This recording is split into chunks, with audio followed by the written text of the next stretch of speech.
Hi friends, എല്ലാവർക്കും AJS ക്രിയേഷൻസിന്റെ പുതിയൊരു എപ്പിസോഡിലേക്ക് സ്വാഗതം.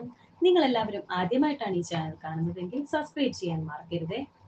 സച്ചിയും അർച്ചനയും അനൂപും കൂടി കുഞ്ഞുള്ള ആ ഓർഫനേജിൽ എത്തിയിരിക്കുകയാണ്. എന്നാൽ ഇവർക്ക് മുമ്പ് തന്നെ അവന്തിക കുഞ്ഞിനെ അർച്ചനയ്ക്ക് കിട്ടാതിരിക്കാനുള്ള എല്ലാ മാർഗങ്ങളും കണ്ടിട്ടുണ്ടായിരുന്നു. അവന്തിക ഏർപ്പാട് ചെയ്ത ഒരു ഭാര്യയും ഭർത്താവും കുഞ്ഞിനെ ദത്തെടുക്കാൻ അവിടെ എത്തിയിട്ടുണ്ട്. ഇതറിയാതെയാണ് സച്ചി ആ മാനേജറിനോട് സംസാരിച്ചുകൊണ്ടിരിക്കുന്നത്. ഞങ്ങളുടെ കുഞ്ഞിനെ തന്നെ ഞങ്ങൾക്ക് ദത്തെടുക്കാൻ കഴിയുമോ എന്ന് സച്ചി ചോദിക്കുന്നു. കുഞ്ഞിനെ നിങ്ങൾക്ക് തന്നെ തരണമെന്ന് എനിക്ക് ആഗ്രഹമുണ്ട്, പക്ഷേ ഇനി അതിന് സാധിക്കില്ല. വിദേശത്ത് നിന്ന് ഒരു ഫാമിലി വന്നിട്ടുണ്ട്. അവർ ആ കുഞ്ഞിനെ തന്നെ അഡോപ്റ്റ് ചെയ്യാൻ തീരുമാനിച്ചിരിക്കുന്നു. നിയമപരമായ നടപടികളെല്ലാം പൂർത്തിയായി കഴിഞ്ഞാൽ കുഞ്ഞിനെ കൈമാറും. അവർ ഉടൻ തന്നെ കുഞ്ഞിനെ കൊണ്ടുപോവുകയും ചെയ്യും. വേണമെങ്കിൽ നിങ്ങൾക്ക് മറ്റൊരു കാര്യം ചെയ്യാം, അതേ പ്രായത്തിലുള്ള മറ്റൊരു കുഞ്ഞിനെ ദത്തെടുക്കാമെന്ന് മാനേജർ പറയുമ്പോൾ സച്ചി പറയുന്നുണ്ട്, ഞങ്ങൾക്ക് ഈ കുഞ്ഞിനെ തന്നെ വേണമെന്ന്. അപ്പോൾ മാനേജർ പറയുന്നു, അതിനൊരു സാധ്യതയുമില്ല. ഞങ്ങൾ വാക്ക് കൊടുത്തുപോയി. ഞങ്ങളുടെ അടുത്ത് പ്രതീക്ഷയുമായി വന്നതാണ് അവർ. അവരെ നിരാശപ്പെടുത്താൻ കഴിയില്ല. കുട്ടിയെ അവർക്ക് കൈമാറാൻ തന്നെയാണ് ഞങ്ങളുടെ തീരുമാനം. അങ്ങനെ അവർക്ക് കുഞ്ഞിനെ കൊടുത്തിരിക്കുകയാണ്. അതറിഞ്ഞ് അർച്ചന അവിടേക്ക് ഓടിയെത്തുന്നു. എന്നിട്ട് അവരുടെ കയ്യിൽ നിന്ന് കുഞ്ഞിനെ പിടിച്ചു വാങ്ങുന്നു.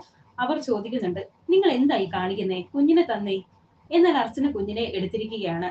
ഇത് എന്റെ കുഞ്ഞാ, ഇവിടെ ഞാൻ ആർക്കും തരില്ല എന്ന് അർച്ചന പറയുന്നു. ഞങ്ങൾ അഡോപ്റ്റ് ചെയ്യാൻ തീരുമാനിച്ച കുഞ്ഞാണിത് എന്ന് അവർ പറയുമ്പോൾ, ഞാൻ ഇത്രയും നാൾ വളർത്തിയ കുഞ്ഞാ ഇത്. ഞാൻ സ്നേഹിക്കുന്നത് പോലെ നിങ്ങൾക്ക് സ്നേഹിക്കാൻ കഴിയില്ല എന്നൊക്കെ അർച്ചന പറയുന്നു. ഇതേ സമയം സച്ചിയും മാനേജറും അവിടെ എത്തുന്നു. സച്ചിയേട്ടാ നോക്ക്, നമ്മളുടെ മോള്, വാ നമുക്ക് പോകാം എന്നൊക്കെ പറയുന്നുണ്ട് അർച്ചന. നിങ്ങൾ എന്ത് ഭ്രാന്തായി കാണിക്കുന്നത്? കുഞ്ഞിനെ തിരിച്ചു കൊടുക്ക് എന്ന് മാനേജർ പറയുന്നു. എന്നിട്ട് സെക്യൂരിറ്റിയെ വിളിക്കുകയാണ്. അപ്പോൾ സെക്യൂരിറ്റി അവിടെ എത്തുന്നു. ഇവരുടെ കയ്യിൽ നിന്ന് ആ കുഞ്ഞിനെ മേടിച്ച് അകത്തേക്ക് കൊണ്ടുപോകും എന്ന് മാനേജർ സെക്യൂരിറ്റിയോട് പറയുന്നു. എന്നാൽ അർച്ചന കുഞ്ഞിനെ കൊടുക്കുന്നില്ല. നിങ്ങൾ എന്തായി കാണിക്കുന്നത്? കുഞ്ഞിനെ തിരിച്ചു വാങ്ങിച്ചു കൊടുക്ക് എന്നൊക്കെ മാനേജർ വീണ്ടും പറയുന്നുണ്ട്. എന്ത് ചെയ്യണമെന്നറിയാതെ നിൽക്കുകയാണ് അനൂപ്. ഞങ്ങൾ ഇപ്പോൾ പോലീസിനെ വിളിക്കുമെന്ന് മാനേജർ പറയുന്നു. അർച്ചനയോട് അനൂപ് പറയുന്നുണ്ട്, അച്ചു കുഞ്ഞിനെ അങ്ങ് കൊടുക്കുമോളെ എന്ന്. അർച്ചനെ, ഇതൊരു ഓർഫനേജ് ആണ്. താനായിട്ട് ഇവിടെ ഒരു പ്രശ്നം ഉണ്ടാക്കരുത്. പോലീസാണ് ഈ കുഞ്ഞിനെ ഇവിടെ കൊണ്ട് ഏൽപ്പിച്ചത്. നിയമപരമായി അല്ലാതെ നമുക്ക് ഈ കുഞ്ഞിനെ കൊണ്ടുപോകാൻ സാധിക്കില്ല. അത് നീ ഒന്ന് മനസ്സിലാക്ക്.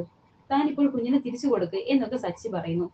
ഇല്ല സച്ചിയേട്ടാ, ഞാൻ ഇവിടെ കൊടുക്കില്ല. ഇത് എന്റെ മോളാ. എനിക്ക് ഇവിടെ ഇല്ലാതെ പറ്റില്ല എന്നൊക്കെ അർച്ചന പറയുമ്പോൾ മാനേജർ സെക്യൂരിറ്റിയോട് പറയുന്നു, നോക്കി നിൽക്കാതെ കുഞ്ഞിനെ വാങ്ങ്. സെക്യൂരിറ്റി കുഞ്ഞിനെ അർച്ചനയുടെ കയ്യിൽ നിന്ന് വാങ്ങുന്നു. പൊട്ടിക്കരഞ്ഞുകൊണ്ട് നിൽക്കുകയാണ് അർച്ചന. അർച്ചനെ, ബഹളം ഉണ്ടാക്കരുത്. നമുക്ക് അവളെ ഇനി കിട്ടില്ല. അവളെ ഇനി ഇവർ ദത്തെടുക്കാൻ പോകുക എന്ന് സച്ചി പറയുന്നു. വാ നമുക്ക് പോകാം എന്ന് അനൂപ് പറയുമ്പോൾ ആ മാനേജർ പറയുന്നു, അങ്ങനെ അങ്ങ് പോകാൻ വരട്ടെ. ഇവിടുന്ന് കുഞ്ഞിനെ മോഷ്ടിച്ചു കൊണ്ടുപോകാൻ ശ്രമിച്ചതിന് ഇവരുടെ പേരിൽ കേസ് കൊടുക്കും. പോലീസ് വന്നിട്ട് പോയാൽ മതി. അപ്പോൾ അർച്ചന ദേഷ്യത്തോടെ പറയുന്നുണ്ട്, വിളിക്ക്, പോലീസിനെ വിളിക്ക്. ആര് വന്നാലും ഞാൻ എന്റെ കുഞ്ഞിനെ കൊണ്ടേ പോകൂ. എത്ര ദുരിതങ്ങൾ സഹിച്ച അവളെ എന്റെ കയ്യിൽ കിട്ടിയതെന്ന് നിങ്ങൾക്ക് അറിയുവോ? അന്ന് മുതൽ അവളെ കുളിപ്പിച്ചതും കൊഞ്ചിച്ചതും ആഹാരം കൊടുത്തതും നോക്കിയതും എല്ലാം ഞാനാ. എന്റെ സ്വന്തം മോളായിട്ടാ ഞാൻ അവളെ നോക്കിയത്. എനിക്ക് അവളെ തന്നേ പറ്റൂ, ഇല്ലാതെ ഞാൻ ഇവിടുന്ന് പോകില്ല എന്ന് പറഞ്ഞ് കരയുകയാണ് അർച്ചന. മാനേജർ സച്ചിയോട് പറയുന്നു, മിസ്റ്റർ സച്ചി, നിങ്ങൾ നിങ്ങളുടെ ഭാര്യയെ പറഞ്ഞ് മനസ്സിലാക്കൂ. ഇമോഷണൽ ആയിട്ട് ഒരു കാര്യവുമില്ല. ഈ സ്ത്രീ പ്രസവിച്ച കുഞ്ഞൊന്നും അല്ലല്ലോ അത്. കുറച്ചു ദിവസം ആ കുഞ്ഞിനെ നോക്കിയെന്ന് വെച്ച് ഇവർക്ക് അതിന്റെ പേരിൽ എന്താണ് അധികാരം? നിങ്ങളുടെ രക്തബന്ധത്തിൽപ്പെട്ട ആരുടെയെങ്കിലും കുഞ്ഞാണോ? ഏതോ ഒരു ഡ്രൈവറുടെ കുഞ്ഞ് കളഞ്ഞു കിട്ടിയെന്ന് പറഞ്ഞ് അതിനെ കൊണ്ടുപോയി വളർത്താൻ നിങ്ങൾക്ക് എന്താണ് അധികാരം? ഒരു കുഞ്ഞിനെ ദത്തെടുത്ത് വളർത്തുന്നതിന് ഇവിടെ നിയമമുണ്ട്. അതനുസരിച്ച് ഇതുവരെ കുട്ടിയെ അഡോപ്റ്റ് ചെയ്യാനുള്ള നടപടികൾ നിങ്ങൾ ഇതുവരെ എന്തുകൊണ്ട് നേരത്തെ സ്വീകരിച്ചില്ല?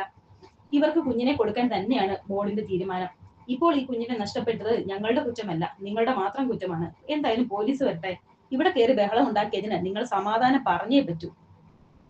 ഇത് കേട്ട് അവന്തിക പറഞ്ഞു വിട്ട് ആ രണ്ടുപേർ പരസ്പരം നോക്കിയിട്ട് മാനേജറിനോട് പറയുന്നു, തൽക്കാലം പ്രശ്നങ്ങളൊന്നും വേണ്ട, ഞങ്ങൾ പോയിട്ട് നാളെ വരാം.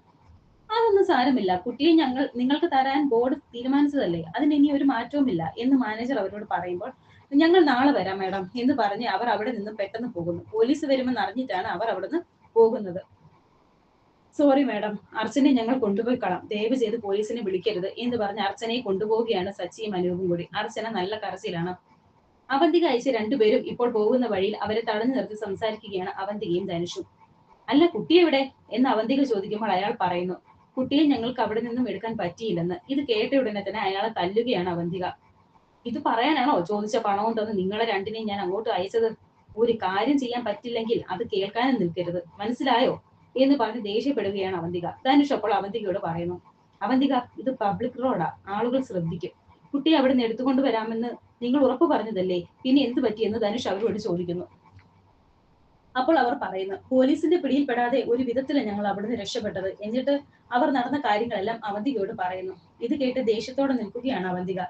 എന്നിട്ട് അവരോട് പറയുന്നു, സോറി, അർച്ചന അവിടെ വന്ന് ബഹളം ഉണ്ടാക്കുമെന്ന് ഞാൻ കരുതിയില്ല.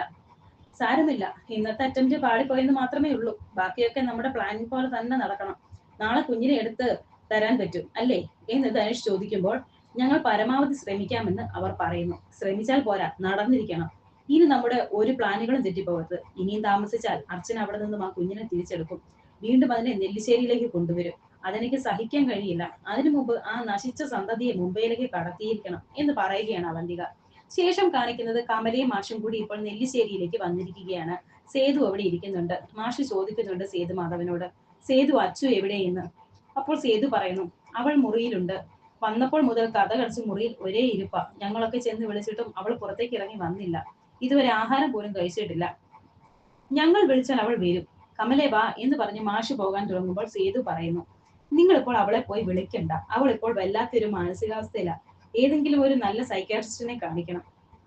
എന്താ എന്താ സേതു ഈ പറയുന്നേ? എന്റെ മോൾക്ക് ഭ്രാന്താണെന്നാണോ പറയുന്നേ എന്നൊക്കെ വളരെ വിഷമത്തോടെ ചോദിക്കുകയാണ് മാഷ്. നിങ്ങൾക്കറിയാലോ, അവളാണ് ഈ വീടിന്റെ എല്ലാം.